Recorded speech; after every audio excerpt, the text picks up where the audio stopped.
going to introduce you other instructors here in a minute that are going to be fearlessly, riding with you. I always get that wrong. You have your own dedicated instructor. Obviously, you're going to get to drive the brand new M340s. We think you'll like them. They're a great car. They're pretty quick. But keep in mind, this is your test drive. You can drive however you want. If you want to get out there and just cruise around nice and easy, you're welcome to. If you want to get out there and pretend you're qualifying for the 24 hours of Daytona, then you're welcome to do that too. These guys are going to coach you. Keep in mind, if you've never driven that way or driven in this type of environment, you can be open to doing things completely different than how you do on the street. Mainly braking. You'll find out that the brake pedal is the fast pedal if you want to get around. I promise you. You'll understand a little bit more later. But the way it's going to work is I'm going to pair you guys up with an instructor. They're going to take you out on a demo lap, one slow just to show you where our course goes, and then a couple of faster ones just to give you an idea of what you can expect out of the car if you choose to drive it a little more spirited. And then you guys will get behind the wheel. They'll sit in the right seat. And after everyone's finished, then we bring you back in and have a little talk. We have a little friendly competition, break out the stopwatch and see who's quickest of the bunch. Okay? Valuable prizes to hand out to the quickest, but keep in mind the prize fund is based strictly off your entry fee. Okay, so you can figure that one out. That's how that works. We like to keep it that way too, so we keep this program going. Anyhow, to introduce your instructors, right here we have Mark. Mark's originally from Southern California, but he got smart and moved to Texas too. So, or I like to think so. Dave Giggenbach. Dave lives in Reno, Nevada. And Kevin York. Kevin's from Charlotte, North Carolina. And Kevin works at the Performance Center on the East Coast a lot. And Dave does some stints at the West Coast Performance Center because he's close. So anyways, just to give you an idea, all the instructors out here at every tent, we all came from the motorsports side of things. We've all raced in various series and disciplines of cars for many, many years. We've all coached at racing schools around North America. So that's the reason BMW hires us. And the reason we tell you that is just to give you some confidence and assurance that when we're out here blasting around and when they ask you to do something a certain way, you really should take heart and try to do it that way. We're trying to make you a better driver, not necessarily by turning your blinker on at the right time, but actually teaching you vehicle dynamics, showing you how to truly control the car better, okay?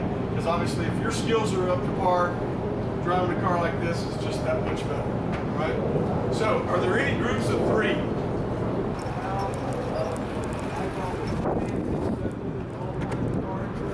We're all lined up ready for you guys to drive. Your lanyard will get you in for free, and there's probably 25 cars there that are somebody's dream car here in the tent. There's X cars, there's convertible, there's the bad boy 850.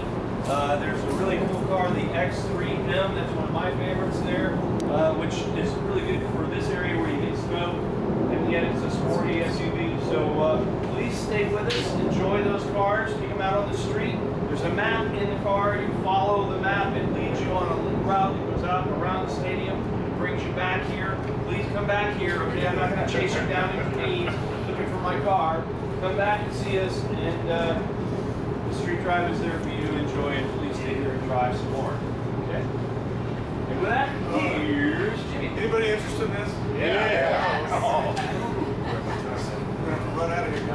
All right, well, I got to tell you, first of all, I know the guys out there, thank you very much, because there was only one cone from our tent that went down, so good job there, very good. Very good, very good.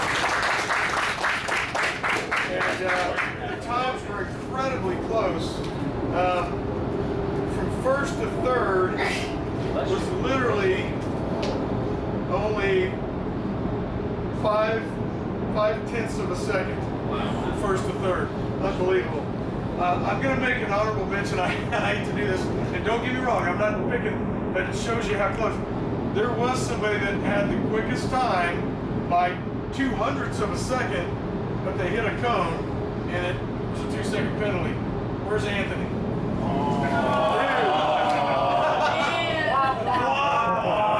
Sorry. so close. 2/100ths of a second raw time, and you got a cone, and you know it's a 10-minute penalty. So Missed it by that much. but anyway, good job, though. Good job. You got an honorable mention. That's right. Exactly. You got mentioned. So, okay. So I'm going to call up our top 3 quickest. As you can see by our nice podium, okay? Just find your rightful space, but come inside the 10 here. Yep. We spare no expense. We don't spare any expense. All right. 3rd quickest with a 30.50, riding with Kevin, we had Evan.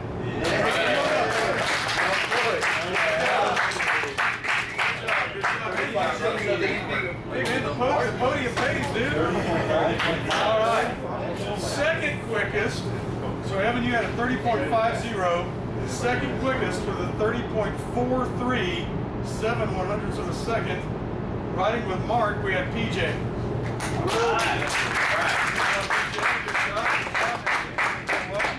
Over there on the other side, over there by Mark.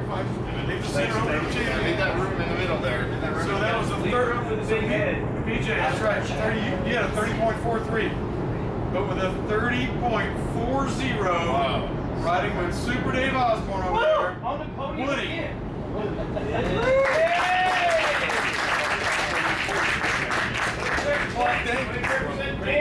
We had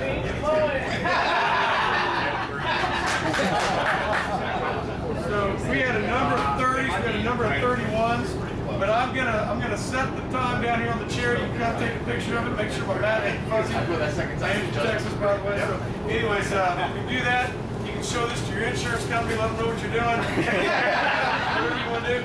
And with that, class dismissed, guys. Thank you very much. Great job.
Got to go left a little bit to go not to hit my truck.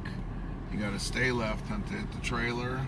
You got to go right to get back into the garage a little bit, and as soon as you get back into the garage, watch that left side, and then you got to go back to the left in order not to hit my car. Boom, mama stops. She parks her big old Tahoe in there. Time to really, when she leaves, she's gonna go someplace, I run out there to move that thing for her. But if she had this car, she could just put it in reverse, hit the backup assistant, control her speed, and this vehicle remembers the last 164 feet that it has traveled. It will take complete control of the steering for me. But you press the brake. I'm controlling my speed. I'm doing it about, I want to be between 2 and 3 miles an hour. I am totally responsible for anything runs back there, dog, cat, person, whatever. It's something to keep in mind at all times with all of these driver assist systems is that I'm sitting in the captain's chair right here. Something goes south, it's my fault. You can't get out and do the, well, the car did it. Well, no, that's not how it works. I'm driving using a driver assist program.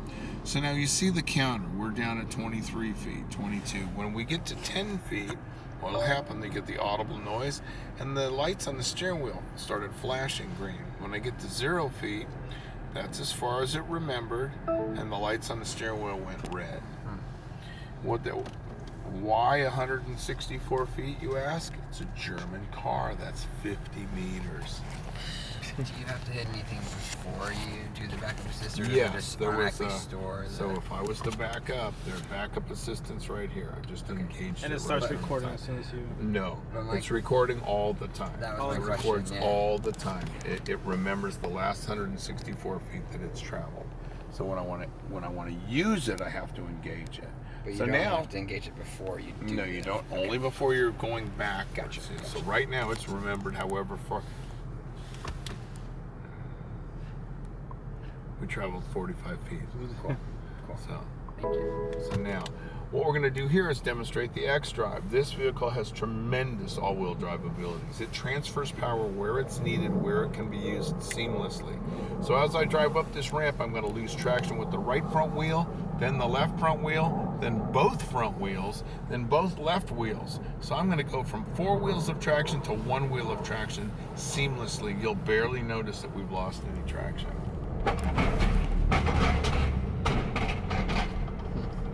Nothing. And the car didn't even hiccup.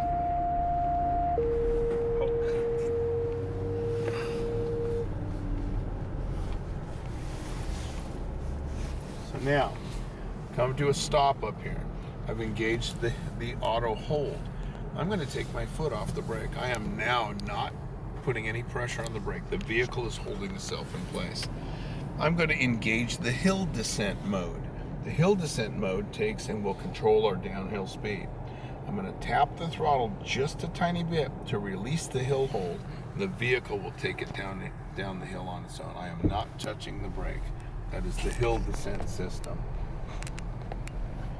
So basically what that does, it uses the anti-lock brake system, the pump, the sensors.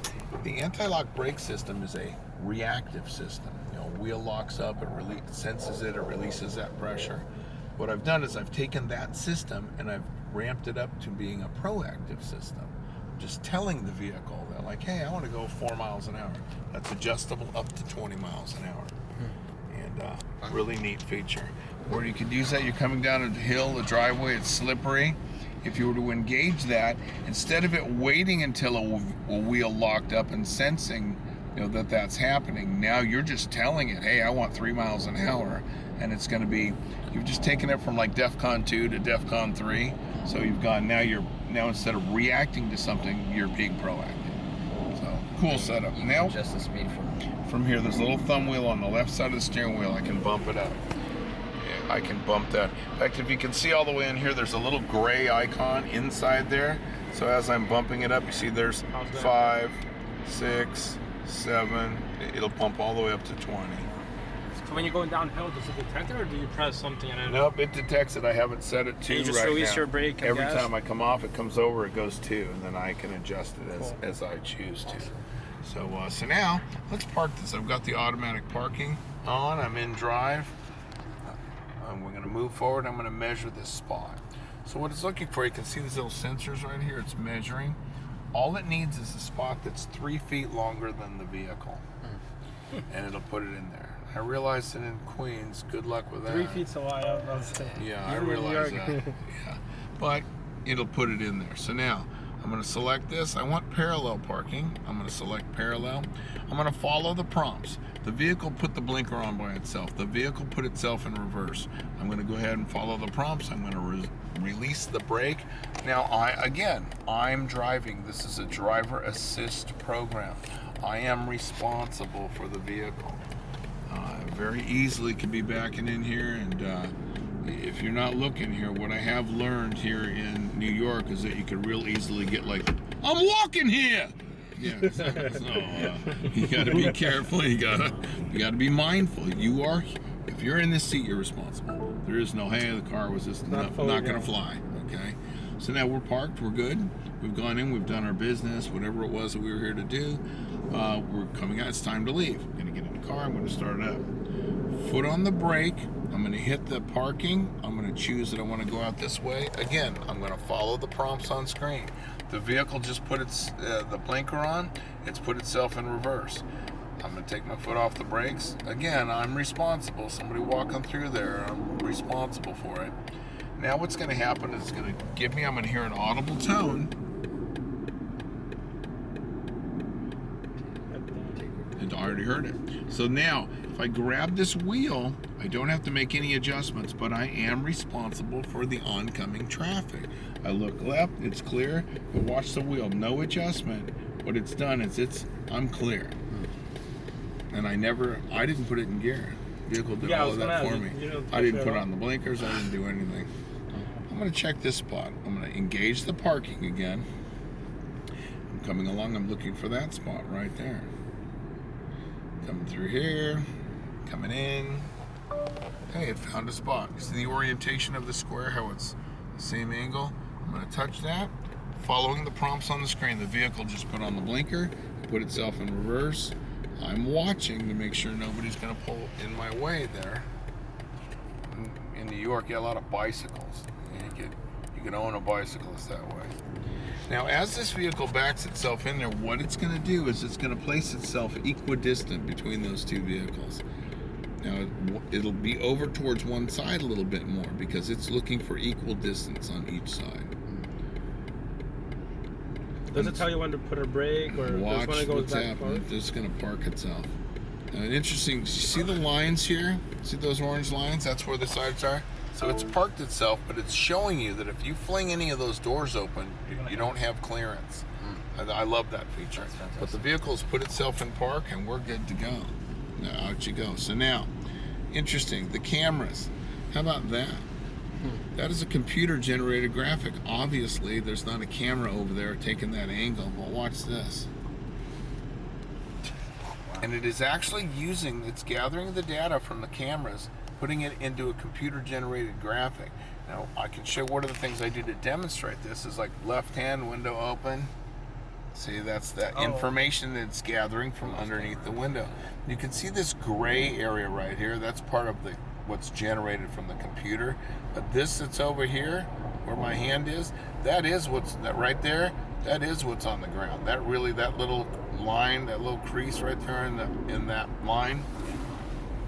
It's really there. That's live data that's been put together in that program for you. So, fantastic. I love it. Now, I'm going to go ahead and put it in drive and pull out of here.